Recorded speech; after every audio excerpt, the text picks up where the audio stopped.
mengujakan namun juga banyak membawa kemusnahan sebenarnya ya. So, bab 3 ni, siapa dengan misai tu cikgu? Apa? Okey. Oh, itu general tentera Jepun sebenarnya. Dan sebelum itu, bab 3 ni dah masuk dekat PDPR sekolah ke belum? Dah mula dekat PDPR ke belum? Belum lagi. Still Okey, dalam bab belum. 1 cikgu. Ya Baru masuk Allah. bab 2 dia itu lagi. Ya Allahu Akbar. Tak apalah. Okey. Itu kelebihan kelas kita ya, iaitu di mana dengan kelas kita kita boleh mulakan bab yang ketiga ini. Ya. Kita boleh belagak kat member, kita dah faham. Yes. Ya. Oh, itu niat tak baik tu. Ada niat nak belagak tak baik tu. Tak baik. Astagfirullah. Astagfirullahalazim. Tapi tak apalah. Niat macam ni, kalau kita dah faham dulu, kita boleh ajar kawan kita supaya faham. Nampak? Itu niat kita. Niat mesti betul ya. Niat mesti betul. Okey. Bab 3. Kita ajar perempuan kelas kita kan. Amboi, Dan. Lepas tu dapat okey. Boleh juga Dan. Cikgu suka ayat tu. Cikgu suka ayat tu. Kan. Kau pilih kaum perempuan kau aja ya. Amboi, Daniel. Okey. Baik. Kita lihat. Okey. Bermula dengan kita akan lihat berkaitan dengan saya lelaki, normal lah kan. Normal lelaki. Tarikkan dia, tarikkan. Tarikkan. Okey. Kita lihat 3.1 dulu, iaitu nasionalisme di negara kita. Okey, sebelum Perang Dunia yang berlaku. Okey, kita lihat daripada sambungan daripada bab 2 hari itu, iaitu bab 2 berkaitan nasionalisme, iaitu semangat cinta akan negara. Ya, semangat cinta akan negara, dan ianya berlaku juga di negara kita, iaitu ketika sebelum Perang Dunia Kedua telah berlaku ya, iaitu nasionalisme, dan ianya tercetus kerana apa tahu?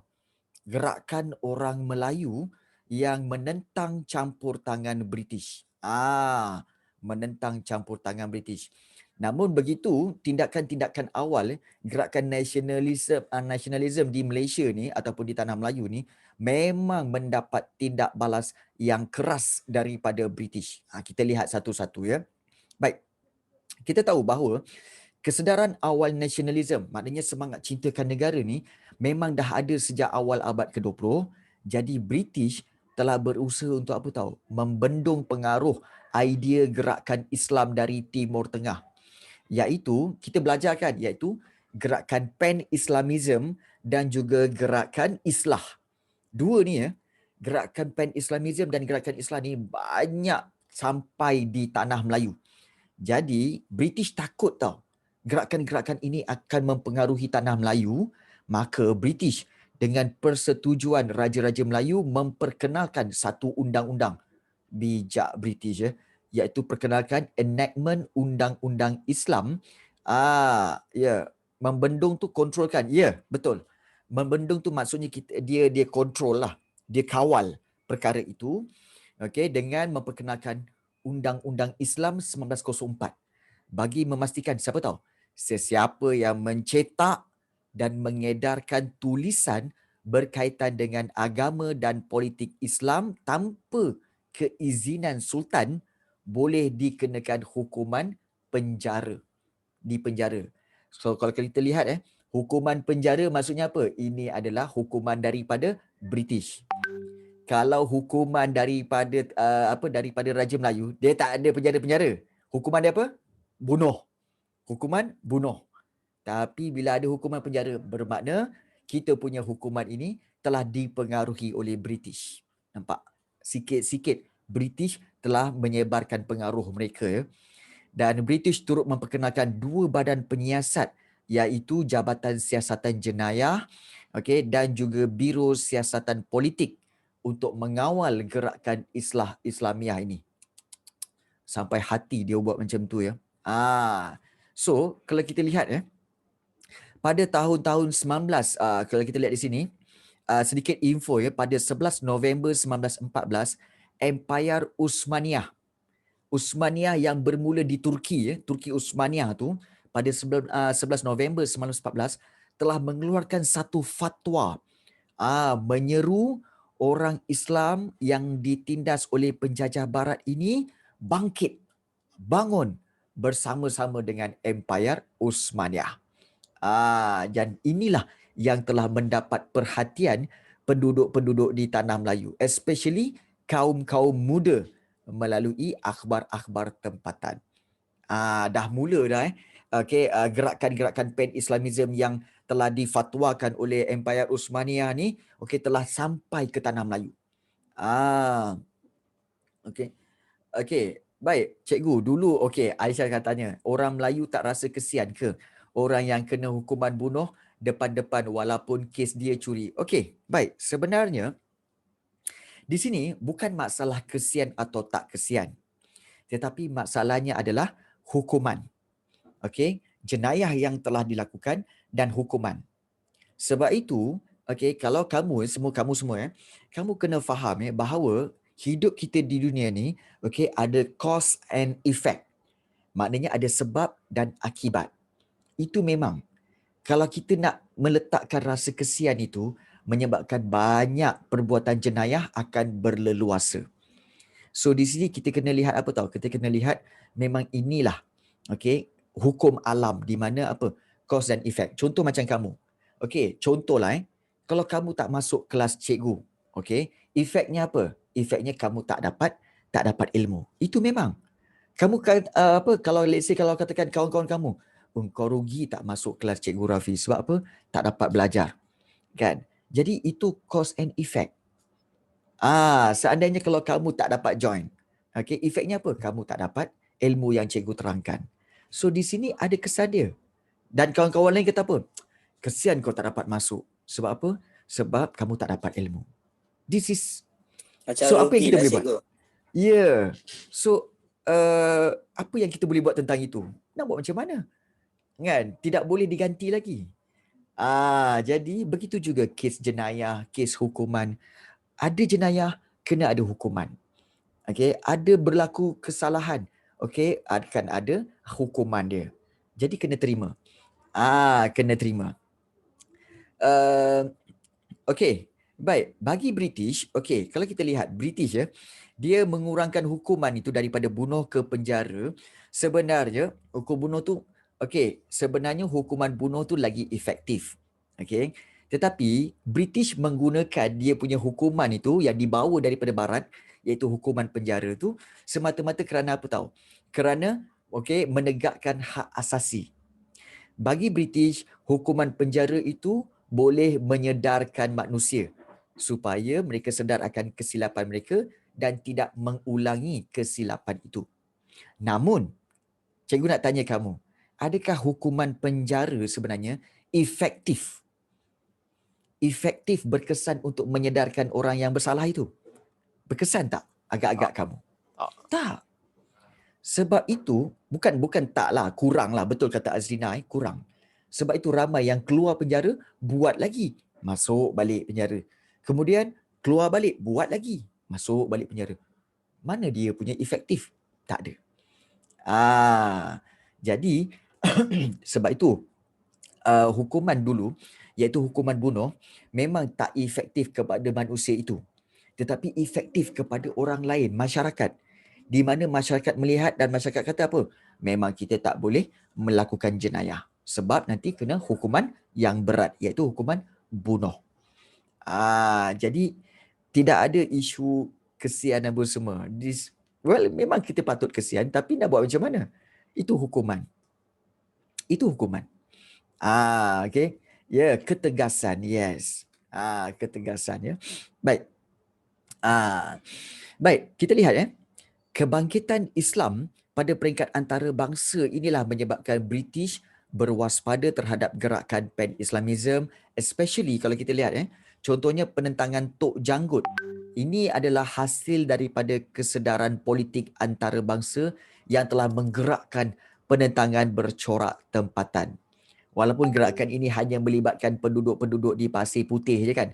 Tapi isu penentangan ini adalah mempertahankan agama. Agama Islam dan juga hak penduduk tempatan.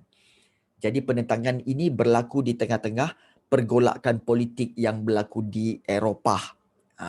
Jadi di sinilah kalau kita lihat penentangan Tok Janggut ini adalah contoh ataupun rentetan ataupun kita katakan sebagai hasil daripada kebangkitan masyarakat Islam sedunia terhadap penjajah barat yang menakluki negara-negara Islam. Jadi kebangkitan Tok Janggut ini telah dipengaruhi oleh penglibatan Empayar Uthmaniyah dalam Perang Dunia Pertama di Eropah. Wow. Rentetan ni maksudnya turutan ataupun berikutan ataupun akibat. Rentetan ataupun akibat daripada cetusan kebangkitan masyarakat Islam sedunia.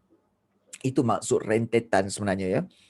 Jadi penentangan yang memperjuangkan agama ini kemudiannya dikaitkan dengan isu cukai yang dikenakan serta sikap membenci British. So bermakna nasionalisme di tanah Melayu ni sebenarnya nak ceritalah contohnya penentangan Tok Janggut itu. Berlaku sebab apa? Sebab ada 3 perkara. Iaitu pertama penentangan yang memperjuangkan agama. Kemudian yang kedua, isu cukai yang dikenakan oleh British terhadap penduduk tempatan. Dan yang ketiga, sebab sikap orang Melayu sendiri yang membenci British. Benci dengan penaklukan British. Benci dengan penjajahan British. 3 sebab ini. Kalau ada soalan tanya tentang apa tahu? Tentang kenapa? Apakah isu atau faktor yang menyebabkan penentangan Tok Janggut? Ada 3. Pertama, memperjuangkan agama. Yang kedua, isu cukai. Dan yang ketiga, sikap membenci British. Ni 3 ni ya. Jadi kena ingat yang itu. Iaitu 3 ni. Perjuangan agama, isu cukai dan juga sikap membenci British. So, British pula berhati-hati dan berwaspada terhadap sokongan orang Melayu. So, British berwaspada terhadap sokongan orang Melayu kepada Empayar Uthmaniyah yang berperang yang berperang dalam Perang Dunia Pertama. Harus diingat nanti kita belajar tentang Perang Dunia Pertama di mana Empayar Uthmaniyah ini Turki Uthmaniyah ni dia dah join Perang Dunia Pertama. Dia join. Dan dia bersekutu dengan siapa? Dengan Jerman. Itu the best part. Nanti kita tengok. So, perang yang meletus telah menarik perhatian pemimpin-pemimpin negeri Melayu yang untuk menyokong Khalifah Empayar Uthmaniyah. Sebab Empayar Uthmaniyah ni dianggap sebagai pelindung umat Islam serta penaung bagi tanah suci Mekah dan Madinah. Kita tahu Empayar Uthmaniyah ataupun Empayar Turki Uthmaniyah ni mereka sebenarnya lah yang melindungi 2 tanah suci Islam iaitu Mekah dan Madinah. Jadi apabila Empayar Uthmaniyah ni telah join Perang Dunia Pertama, maka orang-orang tempatan di Malaysia ni, di tanah Melayu ni turut menyokong Empayar Uthmaniyah. Sebab apa? Sebab Empayar Uthmaniyah ini penjaga atau penaung bagi Mekah dan Madinah. Ya. Yang Empire Uthmaniyah ni dia macam force yang lebih besar daripada semua empire Sebenarnya, Empayar Uthmaniyah. Kalau kamu masih ingat lagi ingat tak tentang bab 8 tingkatan 1 iaitu tamadun Islam. Ingat dan sumbangannya. Tamadun Islam kita belajar tentang Bani Umayyah, Bani Abbasiyah dan Turki Uthmaniyah. So Turki Uthmaniyah ni sebenarnya lah yang dikatakan Uthmaniyah yang telah memerintah Turki dan seluruh kerajaan Islam daripada tahun-tahun 1200 sampai 1921. Almost 700 years. Memang Empayar Uthmaniyah antara empayar yang terbesar di dunia. Memang sampai ke Afrika, sampai ke Arab semua. Jadi sebab itu British dan negara-negara barat sebenarnya sangat kita katakan sangat sangat kita kata bukan nak kata dengki lah, tapi sangat teruja untuk apa tahu, untuk menentang Empayar Uthmaniyah ini. Dan cuba untuk memecah belahkan Empayar Uthmaniyah. Okey. Baik. Ya, ianya memang besar pada waktu itu ya. Jadi kita lihat kita tahu bahawa Tok Janggut memang menentang British, namun kita tahu juga bahawa British telah berjaya untuk mengalahkan penentangan bersenjata itu. Sebab itu kegagalan penentangan bersenjata Tok Janggut inilah menyebabkan masyarakat menyusun strategi lain untuk menentang pihak British. Jadi kita fahamkan masa bab 2 hari itu, selepas penentangan Tok Janggut semua kan, begitu juga berlaku penentangan daripada sudut akhbar dan persatuan-persatuan serta majalah. Akhbar dan majalah menulis tentang apa tahu? Penentangan terhadap British. Kami tak suka British. Kami tak suka British mengambil hak kami. Kami nak isu pendidikan dinaikkan. Pendidikan diberi keutamaan kepada penduduk tempatan. Jadi akhbar dan majalah menjadi wahana penting. Wahana ni maksudnya apa? Medium ataupun alat. Ya. Wahana ni kita kata alat penting untuk meniupkan kesedaran kebangsaan. Bangun. Kita bangun untuk apa? Menentang British. Tapi kita lihat secara akhbar dan majalah, mereka memberikan kesedaran politik itu dengan tidak boleh dilakukan secara terang-terangan. Tak boleh. Sebab adanya undang-undang British yang menghalang orang Melayu untuk menyatakan sikap politik mereka melalui bahan bertulis. Maksudnya apa? Ada undang-undang British yang sebenarnya menghalang orang Melayu untuk menulis tentang penentangan terhadap British. Tak boleh. So British telah meletakkan satu undang-undang.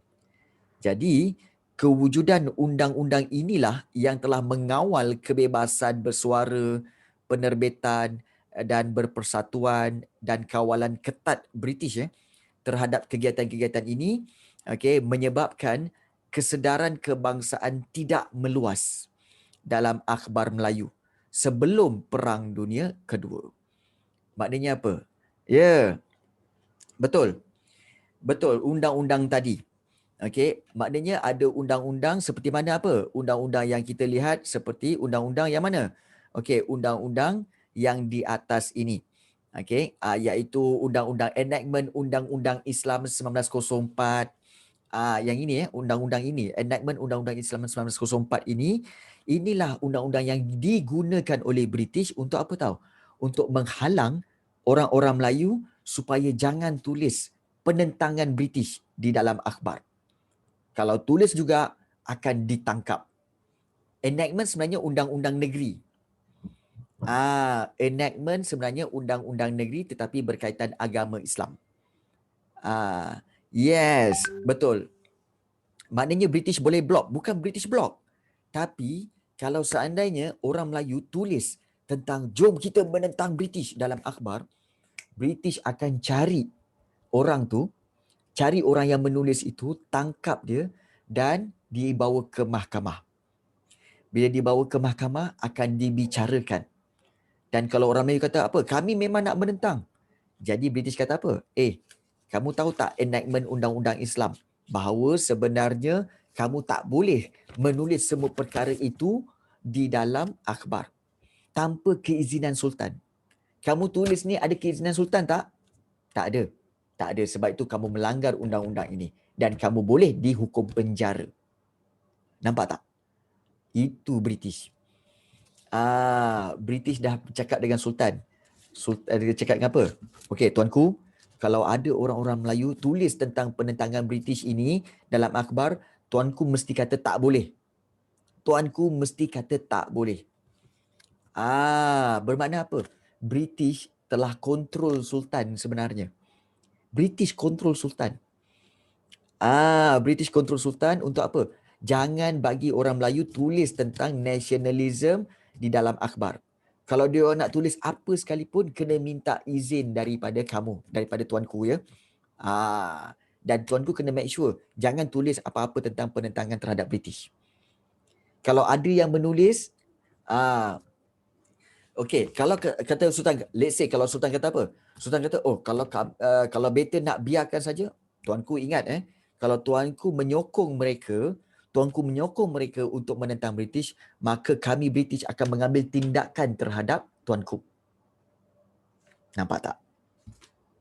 Itu yang berlaku. British control Sultan. Ya, dengan British control Sultan, maka dengan secara tak langsung British telah kontrol rakyat. British kontrol rakyat. Dengan cara apa? Kontrol Sultan je cukup. Kontrol raja tu cukup. Jadi rakyat akan sentiasa ikut Sultan. Sentiasa ikut Sultan. Tak boleh nak kata apa. This is orang kata apa? Bagaimana British. Okey. Kalau British ambil tindakan, ia tindakan apa cikgu? Okey. Kan cikgu pernah bagi tahu bahawa sebenarnya ada seorang sultan pernah berlaku. Okey, 2 peristiwa, iaitu kamu ingat lagi tak peristiwa pembunuhan J.W.W. Birch? Pembunuhan J.W.W. Birch itu dilakukan oleh Datuk Maharaja Lela dengan ada 5 orang lagi. 5 ini kena hukum gantung. Kemudian rupa-rupanya Sultan Abdullah rupa-rupanya menyokong juga diorang ni. Jadi British kata apa? Sultan Abdullah, kamu akan dibuang negeri. Sultan Abdullah Ngah Ibrahim dibuang negeri ke Pulau Seychelles. Boleh je sebenarnya Sultan Abdullah menentang British, tapi apa yang berlaku? Sultan Abdullah dan Ngah Ibrahim kedua-duanya telah dihantar ke Pulau Seychelles dan duduk di sana. Dibuang negeri. Nampak tak kuasa British? Yang naik menggantikannya adalah Sultan Ismail. Begitu juga yang berlaku di Selangor. Sebenarnya, okey, kalau kita lihat satu kekuatan British yang kita tak nafikan, okey, tak, sebab itu diorang menggunakan undang-undang British. Hana kena faham bahawa British kalau dia jalankan penguasaan British, mereka akan gunakan undang-undang British, iaitu buang negeri, penjara. Macam mana British boleh buang negeri? Sebab British secara di belakang tabir, secara hidden hand, British sebenarnya menguasai negeri itu dan menguasai sultan itu. Yes. Okey, sebab apa? British ada kekuatan tentera. Nampak tak? Yes. Kekuatan tentera. Jadi sebab itu, okey, British boleh bila-bila masa dengan kekuatan tentera itu boleh menangkap ataupun memerintahkan untuk ataupun memaksa sultan keluar daripada istana dan dibuang negeri ke Pulau Seychelles. Itu yang berlaku yang pertama. Yang kedua di Selangor, ada seorang sultan, okey, Sultan Musaidin telah dibuang negeri ke Pulau Kokos, iaitu Pulau Kiling. Semata-mata kerana apa? Kerana dia ada sedikit tindakan yang dikata dia menentang British. Dibuang negeri. Pesuruhjaya tinggi British tak nak dia jadi sultan. Boleh dihantar dibuang negeri ke mana? Ke Pulau Kokos, Kiling. Itu sahaja peristiwa-peristiwa itu telah menunjukkan bahawa apa? British mengawal ketat negara kita melalui sultan. Okey. So, ada soalan Daniel kata apa? Kenapa British yang negara kecil tu pun suka jajah negara-negara besar macam US ke? Alright. Okey, soalan kamu ni kan. Okey. Baik, itu daripada bab 2, iaitu revolusi kemerdekaan. Betul tak? Revolusi kemerdekaan Amerika tu. Okey, revolusi kemerdekaan Amerika tu sebenarnya kamu kena faham bahawa sebenarnya orang-orang Amerika tu, yang orang-orang putih Amerika tu, diorang semua asalnya datang daripada British. Diorang datang daripada British. Asalnya Amerika tu dibuka oleh orang-orang British yang mana berlayar sampai ke Amerika dan mereka membuka penempatan di sana. Kemudian apabila mereka membuka penempatan di sana, maka mereka telah kita katakan sebagai membentuk masyarakat dan negeri di Amerika itu. Lalu British menganggap bahawa itu adalah kawasan naungan mereka, naungan British. Sebab itu mereka kena bayar cukai kepada British. Bukannya British datang menjajah, tak. Pada awalnya tak ada orang kat situ. Tapi dengan apa faedah cikgu? Okey. Mereka kena. Mereka faedah apa? Apa yang faedah yang mereka dapat apabila dapat cukai tu? Okey. Cukai. Kekayaan. Cukai kan duit. Kekayaan. Okey. Mana ada orang buat suka-suka hati kutip cukai? Kutip cukai untuk apa? Kekayaan. Guna untuk negara. Yes. Tapi takkanlah juga cikgu diorang nak memiskinkan negara yang diorang jajah tu. Okey, sebab itu sebenarnya konsep cukai ni sebenarnya bukan untuk memiskinkan, tetapi cukai itu sepatutnya digunakan untuk negara tersebut, untuk pembangunan negara tersebut. Jadi, dalam kes revolusi kemerdekaan Amerika tu, sebenarnya diorang bayar cukai. Tetapi bayar cukai kepada Britain. Tapi Britain tak gunakan duit tu untuk kemajuan Amerika. Masalah-masalah penduduk Amerika dibiarkan. Okey. Kemudian bila masyarakat Amerika nak menyuarakan hak mereka, okey, nak memilih pemimpin apa semua kan, tak ada wakil dalam parlimen Britain. Jadi diorang marahlah. Cukai kau ambil. Okey, tapi pembangunan Amerika kau biarkan. Kan? Kau lalaikan, kau biarkan. Kau biarkan kami, tapi cukai kau nak. Faham? Sebab itu rakyat Amerika marah dan mereka melakukan revolusi kemerdekaan. Yes. Ya, betul Afif. Betul. Susmita, betul. Mereka akan gunakan untuk duit mereka sendirilah. Tetapi kalau macam di tanah Melayu, at least kita nampak jugalah kan, bermakna British dia ambil biji timah kita. Okey, dia ambil biji timah kita, dia ambil getah kita kan. Kemudian British kaya. Okey, tetapi ada juga pembangunan yang dia buat, at least lah, iaitu dia British buat jalan raya. Kemudian British keluarkan modal untuk buat landasan kereta api. So at least adalah dia punya berbaloi jugalah kan, dia orang ambil cukai apa semua untuk apa? At least dia bangunkan negara kita dengan jalan raya dan juga landasan kereta api. Tapi kalau di Amerika tidak ada apa-apa. Mereka di Amerika mereka ambil cukai dan juga biarkan rakyat Amerika hidup sendirian macam tu tanpa ada sebarang kemajuan. Kan sayang kan? Tak. Okey sayang. Okey. Jadi kita ni dikira bernasib baik cikgu. Well, kita bernasib baik dari segi ekonomi. Tetapi daripada sudut penguasaan British terhadap pemerintah negara kita, itu tak bagus. Tak bagus. Ya, di mana British telah menguasai sultan-sultan kita dan suka-suka hati. Kalau yang mana yang menentang, dibuang negeri. Nampak tak? Betapa itulah keburukan penjajahan. Sebab tu kita jangan benarkan negara kita dijajah lagi. Ingat tu. Jangan benarkan negara kita dijajah lagi. Kalau tidak kita hilang kuasa. Ingat tu ya. Okey. Baik, bagus soalan-soalan kamu ya. Yang lain-lain diam aja, boleh faham tak? Yang lain-lain diam je, boleh faham tak? Okey. Ingat belajar sejarah bukan semata-mata belajar fakta, tapi mesti belajar jiwa sejarah tu. Jiwa sejarah tu. Emosi sejarah tu. Itu yang kita kena ingat.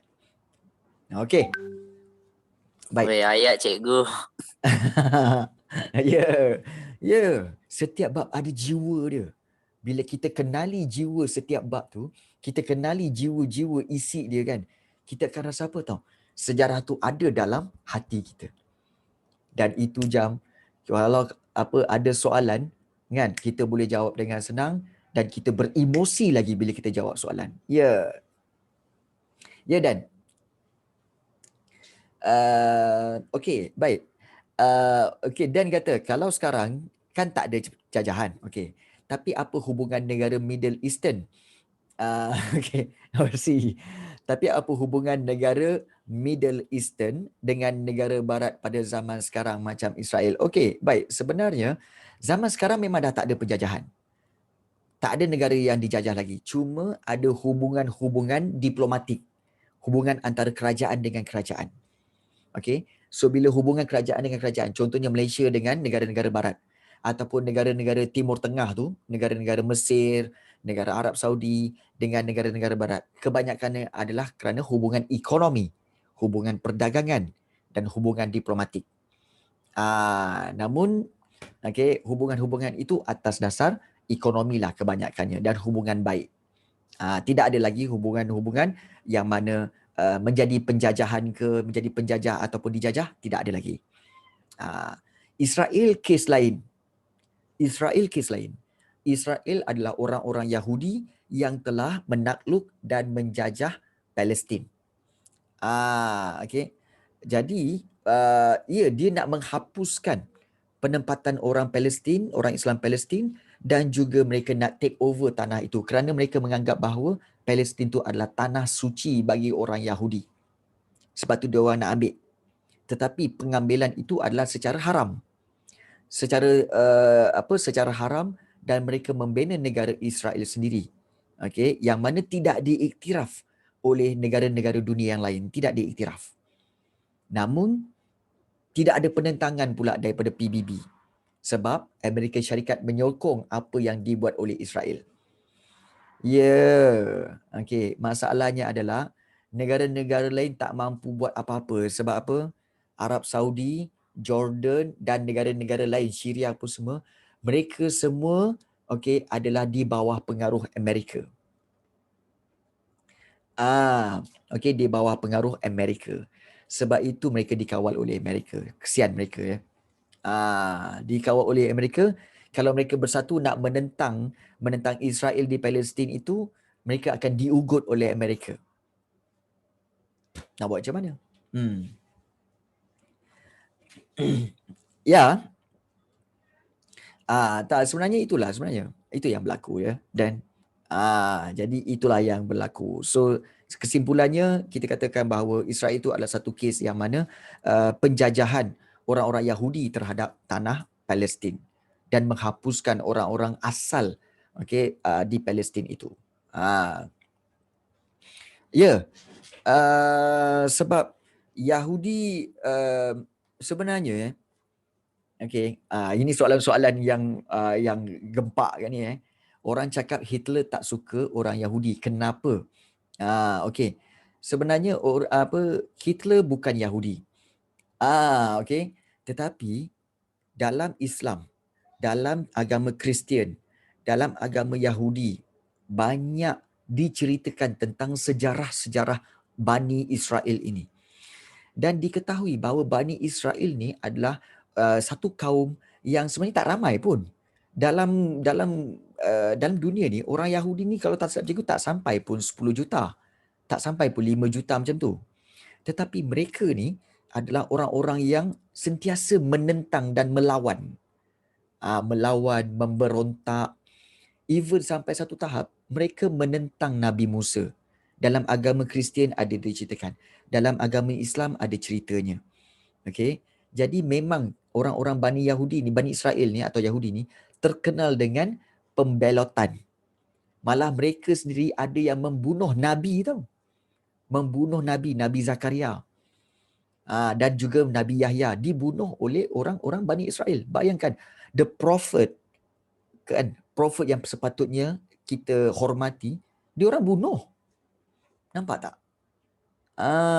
Jadi di sini kita lihat bahawa sebab itu orang Yahudi ni sampai satu tahap Hitler pun tak percaya. Hitler pun tak percaya dengan orang Yahudi. That is why berlakulah. Baik. Mungkin juga dia tak sokong Islam. Hitler tak sokong Islam. Tapi Hitler tahu tentang kejahatan orang-orang Yahudi. Betul Sushmita. Dia tak sokong Islam tapi dia tahu tentang kejahatan orang-orang Yahudi. Sebab itu dia ambil tindakan itu. Right. Bagus soalan-soalan yang kebat ni ya. Okey. Baik. Kita lihat contohnya tentang nasionalisme di tanah Melayu ni. Contohnya cerita terkukur yang tersiar dalam akhbar Melayu seperti Utusan Melayu, Lembaga Melayu, Lidah Teruna dan Pengasuh. Merupakan pernyataan politik kemerdekaan. Pernyataan tersebut disampaikan secara berselindung di sebalik wajah dan pelaku haiwan disebabkan oleh adanya undang-undang pemerintah yang mengongkong penerbitan akhbar. Dalam cerita terkukur ini, terdapat rujukan jelas kepada Terkukur nombor 1874 dan Terkukur nombor 1909, iaitu tarikh penting negeri Melayu dikuasai oleh British. Terkukur menangisi nasibnya yang bebas dalam negeri merdeka, kini terkurung dalam sangkar emas yang kehilangan kemerdekaan. Okey, terkukur ni sebenarnya burung. Sejenis burung terkukur. Digambarkan burung terkukur ni ada 2 ekor, iaitu burung terkukur yang boleh terbang bebas dan satu lagi burung terkukur yang duduk dalam sangkar. Jadi tak perlu Susmita. Terkukur nombor 1874 maknanya terkukur tahun 1874. Maknanya rakyat yang telah terkurung dalam Perlembagaan 1874 iaitu negeri-negeri Melayu bersekutu. 1874 Dan terkukur nombor 1909 iaitu apabila perjanjian Bangkok. Kalau kamu ingat perjanjian Bangkok 1909 di mana negeri-negeri Melayu tidak bersekutu telah menerima penasihat dan juga duduk di bawah British. Itulah dia. Tapi dia tak tulis betul-betul perjanjian, tapi dia tulis dalam bentuk seekor burung terkukur. Kesian terkukur nombor 1909. Terkurung dalam sangkar dia. Maknanya apa? Dia merujuk kepada kesian negeri-negeri Melayu tak bersekutu. Duduk dalam sangkarnya. Sebab duduk di bawah pemerintahan British. Nampak tak? Terkukur 1874 iaitu burung, iaitu menggambarkan negeri-negeri Melayu bersekutu. Negeri Melayu bersekutu, duduk di bawah British 1874 dalam perjanjian negeri Melayu bersekutu. Kesian mereka. Nampak tak? Menangisi nasib mereka. Dulu bebas, sekarang duduk di bawah British. Maknanya sekarang duduk dalam sangkar. Dia cerita berlapik. Inilah dia. Dia cerita berlapik mereka kalau macam ni, kalau katakan, kamu ni cerita tentang penentangan British. Tak ada. Kami cerita tentang burung. British pun baca. Lah cerita pasal burung. Tapi kalau orang lain dia akan baca, iyalah ini cerita pasal penentangan British dan juga nasib orang Melayu. Nasib orang Melayu di negeri Melayu bersekutu telah dikongkong oleh British. Nasib orang Melayu di negeri Melayu tidak bersekutu dikongkong oleh British. Itulah dia sebenarnya. Tapi indirectly. Betul Susmita. Indirectly. So dengan ini mereka tak melanggar undang-undang. Nampak orang Melayu pun bijak. Jadi itulah kita katakan sebagai cara bagaimana mereka menyebarkan ideologi ini, penentangan tu sebenarnya. So yang lain-lain boleh faham cerita terkukur ni. Itu nampak tak orang Melayu hebat kita, orang Melayu kita ni. Ada udang di sebalik batu. Ya, betul. Boleh faham. Bagus. So itulah yang berlaku dan kita akan masuk sedikit tentang latar belakang Perang Dunia. Kita akan lihat sedikit tentang Perang Dunia. Baik. Sebelum kita pergi kepada Perang Dunia ni dulu,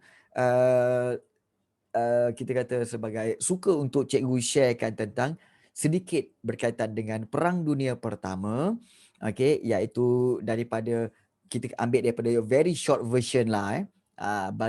Kita ambil daripada cerita yang pendek sahaja, tak payah panjang-panjang, nanti kadang muntah pula engkau orang tengok cerita pasal perang lama-lama ni kan.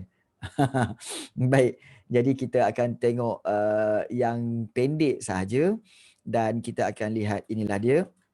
100 years ago ended a war whose intensity and scale the world had never before seen. A war that involved more than 60 million soldiers around the globe. In this video, we retrace the origins, events, and consequences of World War I.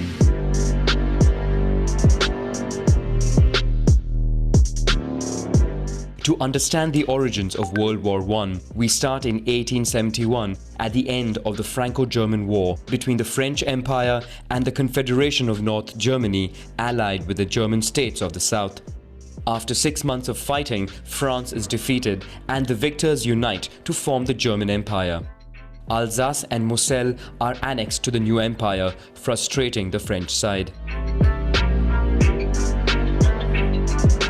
In the following years, Germany would greatly advance its industry and economy. The country also builds alliances, first with the Austro-Hungarian Empire and then with Italy, which is frustrated by France colonizing Tunisia. The three form the Triplice or Triple Alliance. Growing in power and status, Germany begins colonizing African territories. For its part, France allies with the Russian Empire and signs a secret pact of non-aggression with Italy, thus avoiding a second front in case of war. The British Empire fears the rise of the German army, more specifically of its navy. Britain comes out of isolation, moves closer to France and then to Russia. Together, they form the Triple Entente. In the Balkans, the Austro-Hungarian Empire annexed Bosnia and Herzegovina, much to the displeasure of neighboring Serbia, which dreamed of one day uniting the South Slav people. This project appeals to Russia, which diplomatically allies itself with Serbia. On June 29, 1914, a young Serbian nationalist from Bosnia murders the heir to the throne of Austria and his wife in Sarajevo. Austria-Hungary accuses Serbia of having organized the attack and, despite Russian threats, declares war the following month. In a few days, the conflict spreads between the countries of the Triple Entente and the Triple Alliance. Only Italy remains neutral for the moment. The German plan is to overcome the French army concentrated in the east by planning an attack from the north. To achieve this, Germany invades Luxembourg and Belgium in violation of their neutrality in the conflicts. The French, British and Belgian armies are forced to retreat. Fearing the capture of Paris, the French government moves to Bordeaux, but the German army turns away from the city to continue surrounding the French army. They are then attacked on the flanks by the Army of Paris, which forces them to retreat further north, marking the failure of the Schlieffen Plan. The new German objective is to take over the strategic ports of Calais, Dunkirk and Boulogne to cut British supplies. The inferior Belgian army cannot resist the German advance. In the plain of Yser, the choice is then made to open lock gates to flood the polders. With the German army stopped in their tracks, the front line is etched out with the construction of 700 kilometers of trenches, stretching from the North Sea to Switzerland. With the war front lines stabilized in the west, Germany sent its troops to the east to fight against a Russian offensive, which puts pressure on Austria-Hungary. After some hesitation, the Ottoman Empire decides to support Germany in the war. This creates several new fronts, one in the Caucasus, another in the Sinai against the British Protectorate in Egypt with the goal of controlling the Suez Canal, and finally a third front in the British Protectorate of Kuwait over the issue of oil resources. To weaken the Ottoman Empire, Britain supports an Arab rebellion by promising them independence in liberated lands. Finally, Italy declares war on Austria-Hungary with the hope of gaining new territory. In Asia, Japan went to war against Germany and seized its colonies in the Pacific and China. In Africa, German colonies are stormed by French, British and Belgian forces. Many people from colonized territories are enlisted in European armies. France mobilizes nearly 800,000 people, a large proportion of whom are sent to Europe. The British Empire, for its part, enlists 2.7 million men from its dominions and colonies. More than half come from British India. In the Balkans, Bulgaria goes back to war alongside the Central Empires. The country has a great territorial appetite and wants to expand in all directions. Serbia is attacked on 2 fronts and is quickly invaded. In the West, Germany continues with military innovations. It becomes the first to organize aerial bombardments carried out by Zeppelin airships. London and Paris are regularly attacked. The Air Force is initially used for tracking and reconnaissance, but planes are quickly fitted out with machine guns, resulting in the first aerial battles. In another first, Germany launches submarine wars in British territorial waters, sinking ships it encounters. Finally, in the trenches, both sides use toxic gases that cause many casualties. Despite some attempts to find breakthroughs, the front lines of war remain fixed, at great human cost. In the trenches, soldiers who survive the fighting are forced to live in harsh conditions.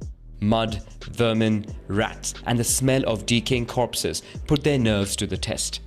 In the spring, the French side begins mutinies that would be suppressed. Germany also tires of the stalemate. The country is now focused on war on the economic front and sends its submarines to the Atlantic to sink all kinds of ships, even commercial ones, heading to the United Kingdom. Exhausted by war, Russia suffers more than 1.7 million military casualties. Morale is at its lowest point on the front lines and among the public. Then takes place a short revolution that brings down the regime of the Tsars. At the same time, the United States of America finds itself becoming a victim of the commercial blockade in the Atlantic. They decide to go to war alongside the Allies. In Russia, a second revolution allows the Bolsheviks to come to power, who immediately sign a ceasefire with the Central Empires. With the Russian front under control, Germany concentrates its troops on the west.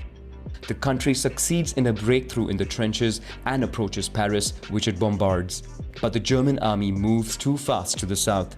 The French army counterattacks and disintegrates German defenses. In panic, German soldiers retreat to the north. From this moment, the Allies lead on all fronts.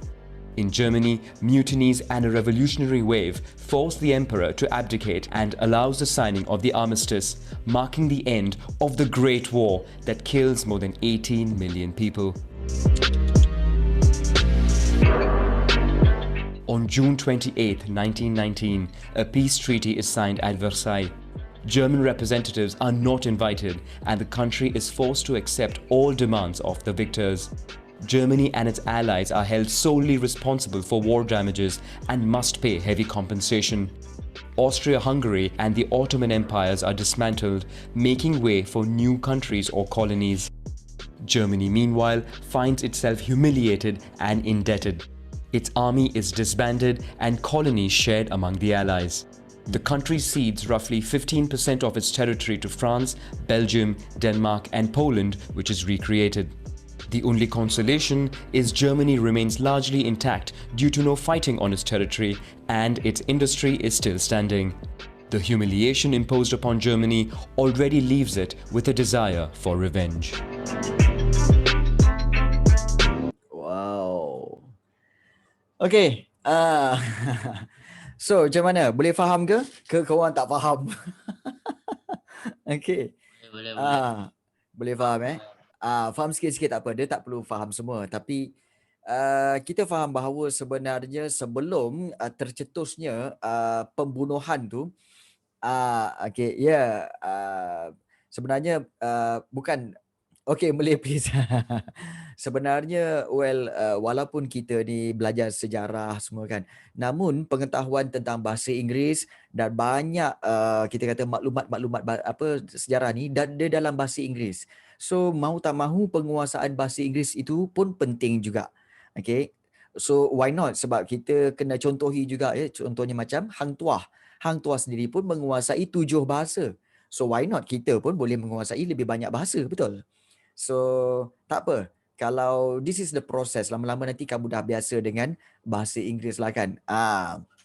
Baik, apa yang kita nak ceritakan sebenarnya, sebelum tercetusnya, sebenarnya kalau ikutkan tercetusnya Perang Dunia Kedua tu, Okey.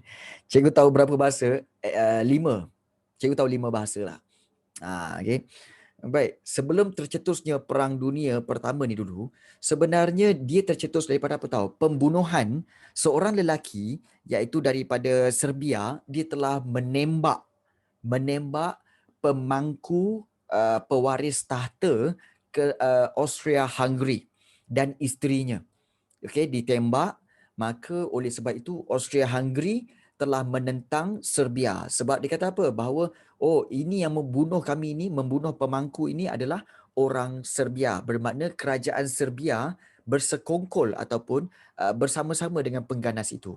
Maka Austria-Hungary ini telah declare war, isytiharkan perang terhadap Serbia ini. Oleh kerana isytihar terhadap Serbia, Serbia ni pula backup dia ada Russia. Russia pula backup. Jadi Jerman ni pula dibantu pula oleh Itali dan juga dibantu pula oleh Turki Osmania yang kata Turki Osmania pun join. So daripada situ mereka pula menentang Perancis.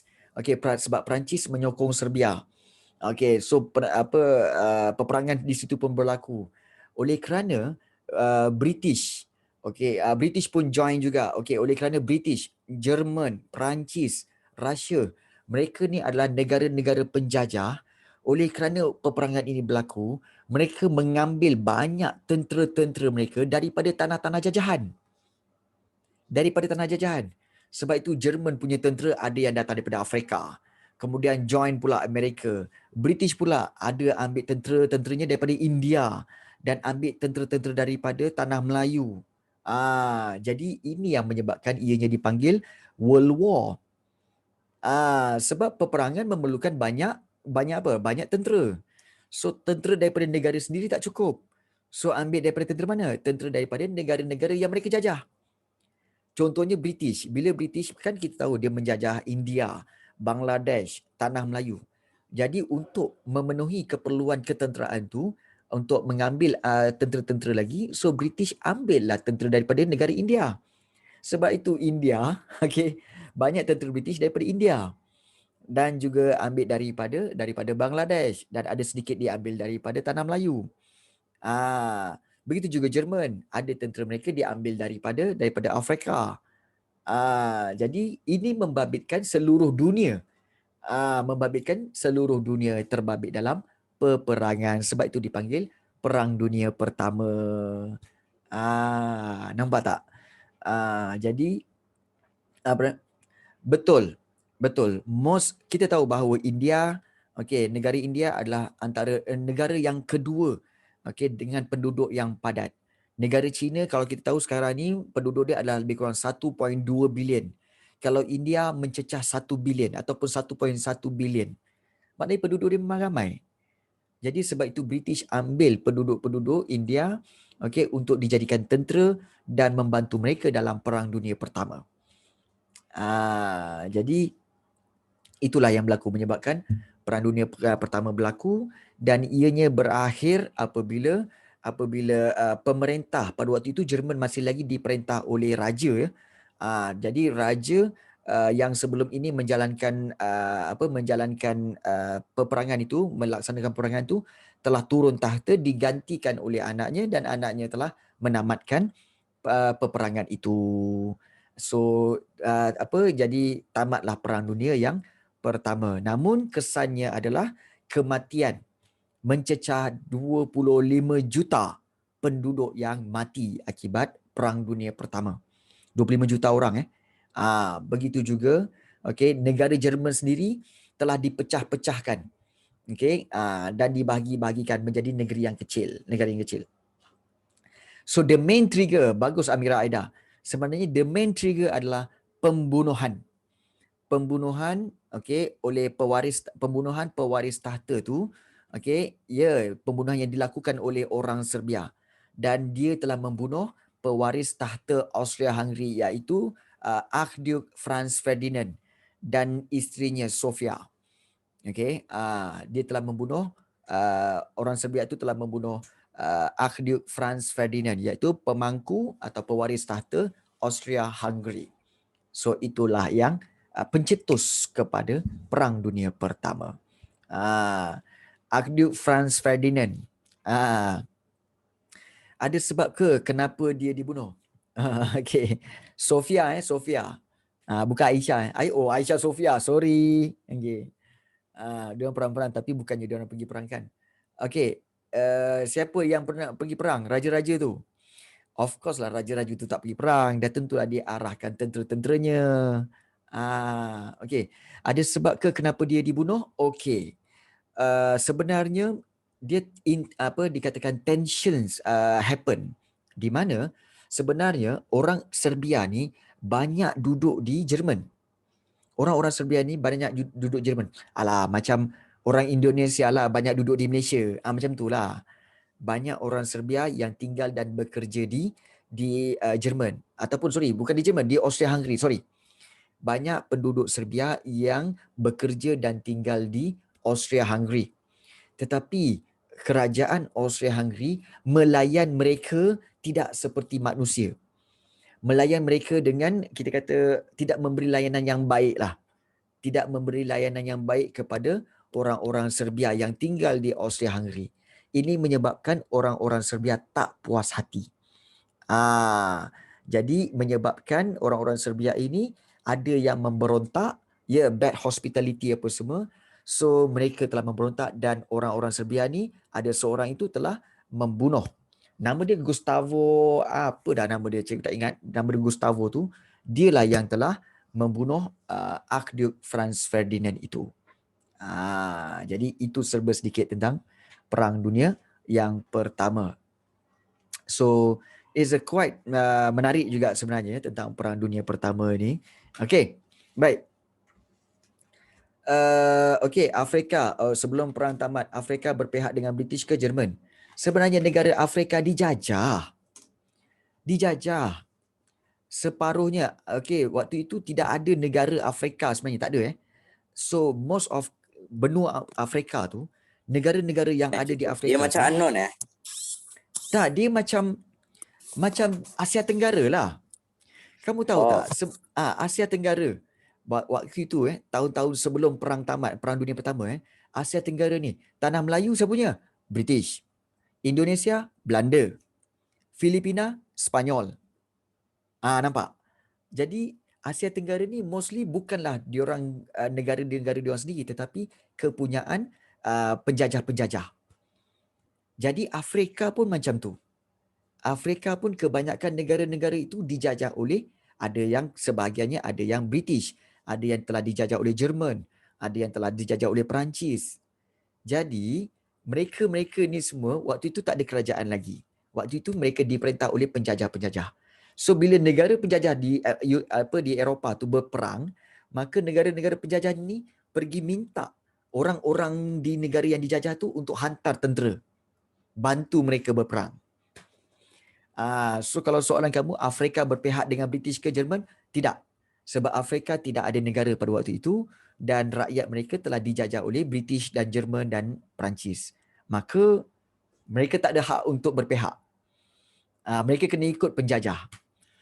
Kalau penjajah kata, kalau mereka dijajah oleh British, British kata, okey, hantar orang Afrika, tolong hantar orang-orang kau untuk membantu kami dia dalam perang ni. So dia hantarlah. Macam juga tanah Melayu. So British kata, okey, hantarkan tentera-tentera Melayu untuk membantu kami di Europe. So kena hantarlah. Sebab mereka tak merdeka lagi. Kena ingat, mereka belum merdeka lagi. Mereka masih dijajah. Bila dijajah maknanya apa? Kena ikut. Okey. Itulah. Bukan tak ada suara. Kalau ada suara penentangan, macam yang berlaku tanah Melayu lah. Bila orang Melayu menentang, mereka kata apa? Oh, kami tak naklah sokong British. Kami nak sokong sokong Turki Uthmaniyah. So British kata, kami terlibat dalam Perang Dunia Pertama ni. Korang kena bantu kami. Kami tak nak bantu British, kami nak bantu Turki Uthmaniyah. Okey, keluarkan satu undang-undang. Okey, orang-orang Melayu tak boleh. Okey, tak boleh. Tak boleh untuk menyokong Turki Uthmaniyah. Kena sokong British. Kalau ada bunyi-bunyi penentangan British terhadap British, maka orang itu boleh dipenjarakan. Nampak tak?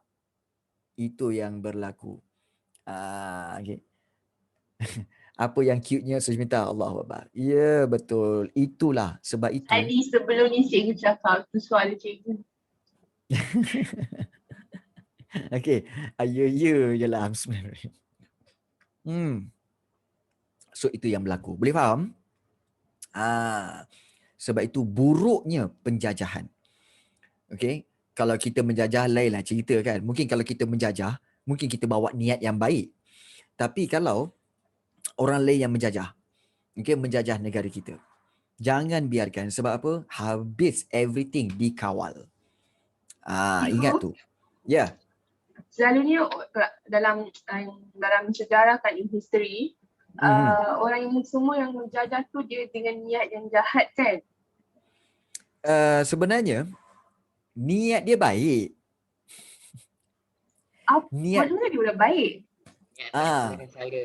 dia sebenarnya macam ni. Dia sebenarnya macam ni. Contohlah, contoh.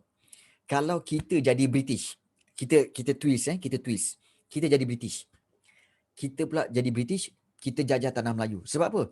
Kita memang perlukan biji timah British. Untuk apa? Untuk kita punya revolusi perindustrian. Revolusi perindustrian perlukan getah dengan biji timah. Kedua-dua ni banyak kat tanah Melayu. Tak apa. Kita ambil dan kita bayarlah diorang untuk apa? Untuk sebagai imbuhan. So kita ambil untuk kegunaan kita. Bagus tak untuk kita? Bagus. Kita bayar tak kat diorang? Kita bayar tak? Kita beli tak tanah pada diorang? Kita beli.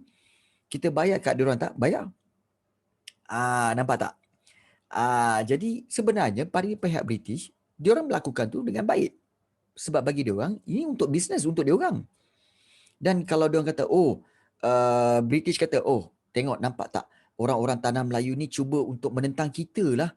Kan? Sebenarnya menentang kita sebab nak sokong Turki Osmania. Tak boleh. Nanti kalau diorang tak menentang kita, kita kena balik. Kita tak dapat ambil lagi biji timah dengan getah. Rugilah kita. Kita nak pakai lagi biji timah dengan getah ni. Tapi kalau diorang menentang macam mana? Kita kena buat satu undang-undang supaya diorang tak tentang kita. Sebab niat kita nak ambil je biji timah dengan getah. Tapi kalau diorang menentang kita, habislah kita. Nampak tak? Bagi diorang, bagi kita yang jadi British ni, bagi kita yang jadi British ni, kita niat baik. Kita nak ambil biji timah dengan getah je. Niat kita baik. Nampak tak? Tapi bagi orang tanah Melayu macam kita pula, diorang ni ambil semua, habis semua kan. Kemudian habis menentang ambil kita punya hasil sumber alam apa semua kan, dan kemajuan kita dibiarkan. Iyalah, kalau kita jadi Ada tu mana ada? Cikgu. Ya. Kalau cikgu cakap dia nak ambil getah dengan biji timah, can ask in a proper way kan, cikgu kenapa nak datang jajah and then buat negara kita macam baik. Ya, cikgu setuju kata Nurin. Nurin kata apa? Niat betul, cara salah. Niat betul, cara salah. Ini memang banyak berlaku. Dalam dunia ni memang banyak berlaku. Niat betul, hanya nak ambil biji timah dan getah untuk keperluan ekonomi British. Tetapi cara yang salah. Why not trading je? Why not trade je kan? Trading dengan kita kan? Kenapa perlu mesti jajah kami? Perlu kuasai kami? Back to the history balik. Ingat tak kenapa British boleh jajah? British sebenarnya tak nak pun jajah. Dia tak nak jajah pun. Tapi sebab apa? Sebab konflik-konflik dalaman. Ingat tak apa yang berlaku dengan Sultan Muhammad Jiwa di Kedah? Ingat tak apa yang berlaku dengan Raja Abdullah dengan ada perang Kelang, perang Larut, Gihin dan Haisan. Ya, Gihin dan Haisan, perang Kelang. So ketidakstabilan di negeri kita sendiri menyebabkan British kata apa? Aku nak ambil biji timah dengan getah je. Tapi yang diorang bergaduh ni, orang tempatan bergaduh ni, menyebabkan kita orang tak dapat biji timah dengan getah. So apa solusinya? Kita kena masuk campur. Kita kena bagi settle. Supaya kalau tak settle, lama-lama kita rugi sebab tak dapat ambil biji timah dengan getah. See? The problem is not British. Tapi the problem is ourselves. Negeri kita sendiri. Siapa suruh bergaduh? Bila bergaduh dah tentu ada orang yang nak take over. Nampak? Jangan salahkan orang lain. Kita sendiri. Ya, kita sendiri. British tu ada niat ke nak ambil? Tak nak pun sebenarnya. Buat sakit kepala dia ada lah. Tapi sebab tapi sebab negeri kita sendiri yang tak stable, yang bergaduh, berperang, berebut tahta lah, kan? Macam-macam, tak ikut giliran lah apa semua. Sudahnya British yang take over. Padan muka. Ini ayat memang kasar. Padan muka. Siapa suruh? Elok cakap elok-elok baik-baik kan boleh? Kan? Itulah. Ni aku geram ni kan. Okay. Tak pasal dia. Okey, baik. Nampak tak? Back to the cool down. Tak, this is kan. Jadi kita balik kepada soalan asal sebenarnya. Penjajahan ni sebenarnya niat yang betul. Okey, niat betul tapi cara yang salah. Okey. Jadi itu yang berlaku sebenarnya. Niat betul, cara salah. Niat betul, cara salah. Tak, sebenarnya memang sebenarnya kita kena tahu. Okey, sebenarnya tak ada manusia. Afif, sebenarnya tak ada manusia yang kata, apa cita-cita kamu? Saya nak jadi orang jahat, cikgu. Ada kau jumpa orang macam tu? Tak ada kan? Ada. Tak ada. Saya nak jadi orang jahat, cikgu. Tak pernah tanya je. Tak ada. Tak ada. Semua orang nak jadi orang baik. Tak ada nak jadi orang jahat. Tak ada. Cuma niat yang baik tapi cara yang salah. Itu je. Betul Hana. Macam niat kita nak belajar tapi cara kita tawakal je tak dosa. Itu salah. Ataupun niat nak score A. Okey, nak score A tapi cara menipu ataupun meniru, bawa masuk nota kan. Itu maknanya apa? Niat betul. Niat betul. Cara salah. Nampak tak? Betul. Semua dilahirkan baik. Jadi nak jadi okey, ada nak jadi pengemis. Itulah kan. Kenapa dia nak jadi pengemis? Sebab dia kata apa? Pengemis dapat duit. Sebenarnya manusia ni memang semua orang kalau kerja nak dapat duit. Tapi kerja ada dua. Cara yang betul, cara yang salah. Cara yang betul, kerjalah. Cara tak betul, mengemis. Nampak tak? So, dalam hidup kita sentiasa ada pilihan. So, pilih. Choose wisely. Choose wisely. Okay, choose wisely. So, itu yang membezakan antara orang baik dan orang jahat. Okay, boleh faham this is what we call, seronoknya belajar kelas sejarah tingkatan 4 ni kerana apa? Kita ada perbincangan dan kita memahami sesuatu keadaan itu. Kita faham. Itu lebih baik. Okay. Baik. Alhamdulillah. So, itu sedikit berkaitan dengan Perang Dunia Pertama. Kita ada lebih kurang dalam 10 minit. Kita nak masuk nota berkaitan dengan Perang Dunia Pertama atau kamu mungkin ada soalan lagi nak tanya? Kalau anda nak tanya silakan. Ya, betul. Okey. Ya, betul. Semua kerja dapat duit kecuali kerja yang bodoh kan. Yalah, betul lah. Kan. Jadi sebenarnya itulah yang dikatakan yang mana yang kita kenali iaitu orang jahat dan orang baik kan. Bukan orang tu yang jahat tapi tindakan dia yang salah, tindakan dia. Okey. So ada yang tanya, Afif tanya, okey, Malaysia kerja apa gaji paling tinggi? Okey. Kerja gaji paling tinggi biasanya adalah CEO lah kan. CEO bank lah. CEO bank biasanya kerja mau 40,000, 50,000. Itu CEO. Tapi kenapa dipanggil kerja? Sebab CEO pun adalah seorang pekerja. Dia bukan owner. Kena faham. Okay. Jadi yang betul-betul, okay, yes, owner adalah founder dia. Tapi owner tak semestinya CEO. Ya. yang Perdana Menteri, yang kerabat diraja semua tu kan, Mhm. diorang punya gaji, diorang ada gaji ke atau tak ada gaji? Macam mana Dia cikgu? orang okey. Sebenarnya dia orang tak ada gaji tapi dia orang ada allowance. Okey, dan Bukan allowance sama ke itu macam tu? tak, lain. Allowance dia banyak. Dia merangkumi semua sebab okey, mereka memiliki, kena ingat ini satu je yang cikgu nak tanamkan, jangan korang dengki. Okey. Baik. Contoh Sultan Selangor. Sultan Selangor okey, dapat allowance yang banyak. Kerana apa? Selangor ni dia punya. Sultan Pahang dapat allowance yang banyak. Kerana apa? Pahang tu dia punya.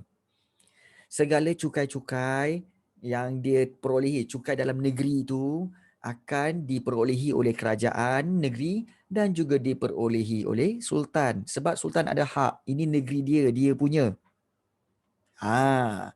Jadi kalau kita fikir, mudahnya dapat duit. Tak, tanggungjawab dia besar. Dia kena tengok penduduk dia ni ada 40, ada lebih kurang dalam 15 juta orang. Jadi 15 juta orang ni dia kena jaga kebajikan rakyat. Kena faham. Ya, sultan adalah keturunan. Memang keturunan. Jadi kamu kena ingat bukan senang nak jadi sultan. Menjadi seorang sultan, kalau kamu tanya sendiri keturunan sultan, dia orang sendiri pun tak nak jadi sultan. Sebab apa? Tanggungjawab yang berat. Tanggungjawab yang berat. Tapi cikgu, seseorang tu dia orang macam cakap tak apalah sultan atau agung tu dia orang goyang kaki. Memang ke? Tak. Baik. Rafizuddin, okey. Sebenarnya dari sudut manajemen manajemen negeri memang menteri besar yang buat. Manajemen negeri, okey? Manajemen negeri. Tetapi tanggungjawab itu, tanggungjawab itu terletak kepada sultan. Kepada sultan. Contohnya macam ni lah Contohnya macam ni. Fahami analogi ni okey. Ya betul. Yelah, agung kan dipilih 5 tahun sekali. Dia bukan 5 tahun. macam sistem demokrasi Okey. Dia macam ni, bukan. Di Malaysia ni, ni unik Malaysia. Ni nak cerita uniknya Malaysia iaitu apa tahu? Ada dua sistem. Raja berperlembagaan dan demokrasi berparlimen. Demokrasi berparlimen ni yang memilih pemimpin-pemimpin ni, iaitu memilih menteri besar, memilih Perdana Menteri apa semua melalui pilihan raya.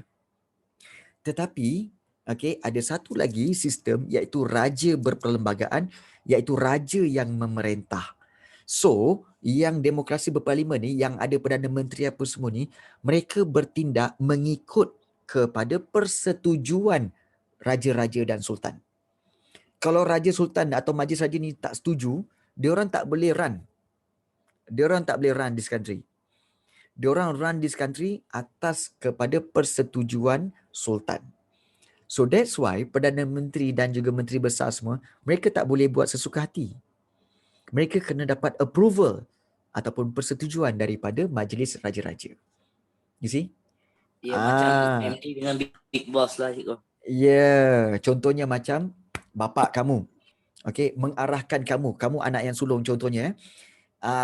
Bapa kamu mengarahkan kamu, anak yang sulung, untuk bagi tahu pada adik-adik. Adik-adik, kamu bapa kamu kata apa? Bapa nak keluar ni. Bapa arahkan kamu sebagai anak sulung, tolong arahkan adik-adik untuk kemas rumah. Jadi, kamu pula yang sebagai anak yang sulung, kamu akan arahkan adik-adik. Adik, engkau seorang pergi cuci tandas, engkau pergi kemas dapur, engkau lagi pergi kemas ruang tamu. Abang akan buat yang ni. So, nanti adik-beradik kamu tak cakap apa sebab adik kamu kata apa? Kenapa abang yang merintah apa semua? Abang dapat arahan daripada ayah. Supaya korang semua buat. Jom kita sama-sama buat. Jadi, let's say kalau katakan adik-beradik kamu semua tak nak buat. Kan? Kamu buat seorang-seorang. Ayah kamu balik. Apa sah tak kemas-kemas rumah lagi ni? Apa sah tak kemas-kemas rumah lagi ni? Dia orang tak nak buat ya. Siapa yang kena marah? Adik-adik kamu ke kamu yang kena marah? Kamu yang kena marah. Adik-adik. Tak, Cikgu, kamu yang ni kena marah. rumah saya selalu kena, cikgu. Rumah saya Ah, selalu kena. Kamu yang Cikgu. kena marah. Sebab apa? Dia akan Cikgu, kata kenapa? apa? Ya, sebab dia kata apa? Macam mana kau jaga adik-adik kau? Kenapa kau tak arahkan adik-adik kau? Nampak tak? Kenapa kau tak jalankan tanggungjawab sebagai abang? Kau kena? Ya. Nampak tak? Tapi kan cikgu, Ya. kalau diorang tak nak dengar macam nak buat. Ya, that's why lah kamu kena arahkan. Kamu kena cari jalan macam mana supaya diorang ikut arahan kamu. Betul cikgu. Nabi drastic measures. Jadi itulah yang berlaku. Nampak tak? Dia kuasa daripada ayah turun kepada kamu, kamu yang jalankan. Yang penting ayah tu. So bila let's say ayah kata, "Aish, pening ni." Let's say lah katakan bila kamu semua tak buat kerja, rumah bersepah, ayah kamu balik, ayah kamu marah kamu. Okey. Kemudian tak lama kemudian kawan-kawan ayah kamu datang. Kawan-kawan ayah kamu datang, dia masuk tengok. Kenapa rumah ni bersepah? Malu tak ayah kamu? Ayah kamu yang malu. Malu.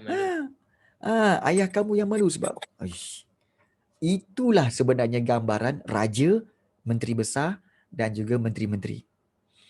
Kalau katakan negeri ni, huru-hara ke kan, sampah merata-rata, pencemaran merata-rata, sultan-sultan lain akan kata apa kepada Sultan Selangor? Sultan Selangor, apa yang berlaku pada negeri tuanku ni? Kan? Apa jadi? Sultan Selangor akan kata, Menteri Besar, menghadap. Menteri Besar tolong menghadap. Kenapa negeri kita ni jadi macam ni? Nampak tak? So tanggungjawab besar pada siapa? Kena Pada kantoi. Sultan. Cikgu, sebab tu lah masa kita tak ikut arahan ketua kelas je kan. Kena. Ya, sebab tu ketua kelas yang kena. Ya, betul Dan. Adik kat luar jatuh terluka, abang kena marah sebab tak jaga adik. Betul. Sebab apa? Abang sebagai abang kena uruskan adik. Iaitu kalau katakan adik tu jatuh. Okey, luka. Apa yang patut abang buat? Abang tak perlu report. Mak, ayah, adik jatuh luka. Dah tentu-tentunya kau kena marah. Sebab kau tak uruskan. Uruskan. So apa tugas abang? Abang kena apa? Okey, adik mana? Luka. Okey, kejap. Abang ambil ubat. Abang kena ambil ubat. Kemudian sapu. Kemudian tampal. Baikkan apa semua. Lepas tu barulah pergi bagi tahu bapak. Pak, tadi adik jatuh. Kan? Adik jatuh luka. Kan? Habis tu macam mana? Dah letak ubat dah. Abang dah letak ubat dah. Abang dah tampal. Macam tu. Itu sebenarnya tugas abang. Ingat senang jadi abang?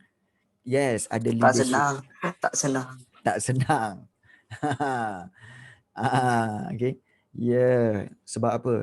Ni, kalau kamu nak tahu, cikgu adalah anak sulung. Adik-beradik ada 6 orang. Cikgu yang pertama yang sulung. So cikgu tahu. Cikgu ada 6 orang adik-beradik. Alhamdulillah. Bila kita amalkan macam tu pun, betul Diana. Bila kita amalkan jadi pemimpin yang baik, kamu tahu tak nanti bila dah besar nanti, adik-beradik kamu kan akan hormati kamu. Dan kalau setiap kali nak buat keputusan, dia akan tanya kakak dengan abang dia yang sulung. Bang, macam mana bang? Akak, macam mana kak? Apa-apa pun boleh tanya adik-beradik kan. Cuba tanya kakak. Cuba tanya Kak Long. Cuba tanya abang Long. Ya, itu satu penghormatan tau.